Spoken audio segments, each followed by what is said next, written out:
पिछले 15 दिनों से 100 करोड़ रुपए की बात कही और किस जगह देने की बात, त्रिपुरा के अंदर अगरतला में, ये भी उन्होंने स्वयं अपने मुंह से कही। ये मैं या कोई कार्यकर्ता नहीं कह रहा, वो सब अलग अलग जगह पर ये बात करते जा रहे हैं कि हमने त्रिपुरा में 100 करोड़ दिए। এই প্রথম হরিয়ানা নির্বাচনে আমরা যদি সোশ্যাল মিডিয়াতে দেখেছি এবং সেটা সম্পর্কে আমাদের কোনো পরীক্ষা নিরীক্ষা হয়নি, আমরা তার সত্যতাও যাচাই করি। সেটার পরিপ্রেক্ষিতে জিজ্ঞেস করি, হরিয়ানা নির্বাচনে ক্ষমতাসীন দলের একজন বিক্ষুব্ধ প্রার্থী, তিনি 100 কোটি টাকা ত্রিপুরায় এসেছে, এই প্রসঙ্গে সমালোচনার সুরে আসছে ত্রিপুরা রাজ্যের একজন প্রাক্তন মুখ্যমন্ত্রী। এই প্রথম ভারতবর্ষের অন্যান্য রাজ্যে এই টিকিট বিক্রি অর্থাৎ সদস্যপদ পাওয়ার ক্ষেত্রে, বিধানসভা নির্বাচনের নমিনেশন পাওয়ার ক্ষেত্রে টিকিট বিক্রির টাকা ত্রিপুরা রাজ্যে এই প্রথম আসছে। এতে কি ত্রিপুরা রাজ্যের নির্বাচনী বা রাজনৈতিক পরিবেশ অগ্রগতি লাভ করলো বলে আপনি মনে করেন?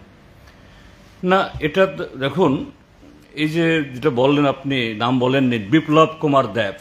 कई दिनों से हम प्रचार में भी बार बार एक शब्द का यूज कर रहे थे कि भाई 100 करोड़ के नेता आ गए हैं, 100 करोड़ देने वाले आ गए। आज मैं आपको बताना चाहता हूं, टिकट के विषय में हमारे गन्नौरवासी, हमारे बीजेपी के कार्यकर्ता और मैं स्वयं, हम सब हार गए हैं और वो 100 करोड़ वाले जो गैंग है वो जीत गई। ये 100 करोड़ रुपए का नारा मैंने नहीं दिया, 100 करोड़ का नेता का नारा उन्होंने स्वयं दिया। उन्होंने स्वयं पिछले 15 दिनों से 100 करोड़ रुपए की बात कही और किस जगह देने की बात, त्रिपुरा के अंदर। ये खतरा ही ये भारतीय जनता पार्टी के कार्यकर्ता, ये मतदाता, ये आपको जवाब देने वाले हैं। 100 करोड़ के नेता, ये नाम आपका जिंदगी भर के लिए परमानेंट हो गया है। 100 करोड़ का नेता, आप चिल्ला चिल्ला के पिछले 15 दिन से 20 दिन से 100 करोड़ की बात कर रहे हो ना, तो आपका नाम 100 करोड़ का नेता है। আমাদের মহামান্য প্রাক্তন মুখ্যমন্ত্রী এবং ত্রিপুরা রাজ্যের বর্তমান লোকসভার সাংসদ, তার নামে আসছে। আমিও ভিডিও দেখেছি, কিন্তু আমারও যাচাই করার কোনো সুযোগ হয়নি, ফ্যাক্ট চেক আমিও করিনি, দেখেছি। তো এখন যে প্রশ্নটা আসছে আপনি প্রশ্ন করার পর, কেজরিওয়াল এবং এই যে হেমন্ত সোরেন, কেজরিওয়াল দিল্লির মুখ্যমন্ত্রী ছিলেন, হেমন্ত সোরেন তিনি ঝাড়খণ্ডের মুখ্যমন্ত্রী, এখন আবার নতুন হয়েছেন আবার। তাদের বিরুদ্ধেও এইরকমভাবে অভিযোগ তুলেছে, প্রমাণ ইত্যাদি দিতে পারেনি, করতে পারেনি, এখনো না। সেই অভিযোগের ভিত্তিতে কেজরিওয়ালকে জেলে ঢুকানো হয়েছে, হেমন্ত সোরেনকেও জেলে ঢুকানো হয়েছে। তার বিরুদ্ধে ইডি, সিবিআই, ইনকাম ট্যাক্স লেগেছে। আপনার এই বক্তব্যের প্রেক্ষিতে আমার বক্তব্য থাকবে, হ্যাঁ, বিপ্লব কুমার দেব 100 কোটি টাকা পেয়ে গেছে, তার কোথাও ইয়েতে হয়েছে, আমি এ কথা বলবো না, এটা আমার বলার ইয়ে নেই।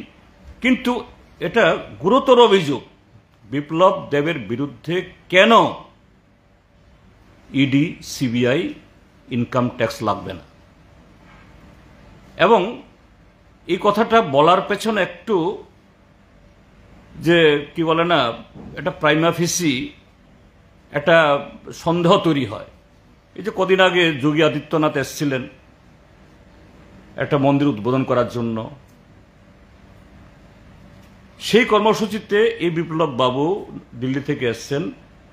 আমি শুনেছি, আমি জানি না কতটুকু ঠিক, আমাকে আরেকজন বলেছেন যে শুধু যোগী আদিত্যনাথ চার্টার্ড ফ্লাইটে আসেননি, বিপ্লব কুমার দেবও নাকি ওই প্রোগ্রাম আসার জন্য একটা এরকম চার্টার্ড ফ্লাইটে এসছেন। দিল্লি থেকে তো মানে আসার জন্য, ওই দিন আমিও এসেছি দিল্লি থেকে,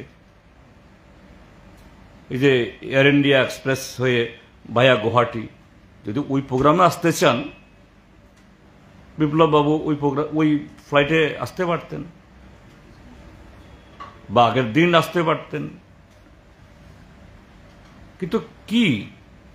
এবং দেখলাম সেই বরকাঠালের প্রোগ্রাম বিপ্লব বাবুকে বক্তৃতাও করতে দেওয়া হয়নি, কিন্তু চার্টার্ড ফ্লাইটে আসলেন। তাইলে এটার সাথে কোনো না কোনো একটা সম্পর্ক বোধহয় একটা মনে হচ্ছে। বাবারে বাবা, এত টাকা পাচ্ছে কোত্থেকে?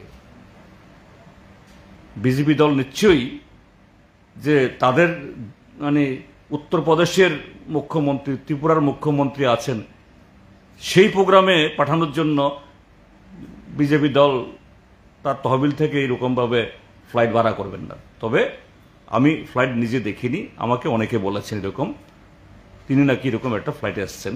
এটা আপনারা ভালো জানবেন যদি ঘটনা ঠিক হয়ে থাকে।